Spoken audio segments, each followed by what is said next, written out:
Viral cekcok petugas Dishub dengan warga, tak terima diamankan saat parkir di trotoar.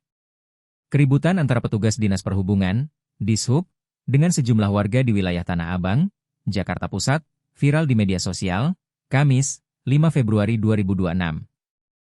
Informasi dalam unggahan menyebut warga tidak terima saat petugas Dishub melakukan penindakan kendaraannya yang sedang parkir sembarangan. Kepala Suku Dinas Perhubungan Jakarta Pusat, Agung Hehakaya membenarkan kejadian tersebut. Agung bilang, peristiwa tersebut tengah dievaluasi Suku Dinas Perhubungan Jakarta Pusat. Agung menjelaskan, mulanya petugas Derek Satpelhub Menteng sedang melakukan lingkar wilayah di sekitar Jalan Wahid Hasyim Kelurahan Kebon Sirih, Kecamatan Menteng. Namun, di depan kantor Patra Pertamina Jalan Wahid Hasyim terdapat 2 kendaraan, masing-masing dengan nomor polisi B2125 PIT, Innova Zenis, dan B2275 PIO, Toyota Avanza Veloz, parkir di trotoar.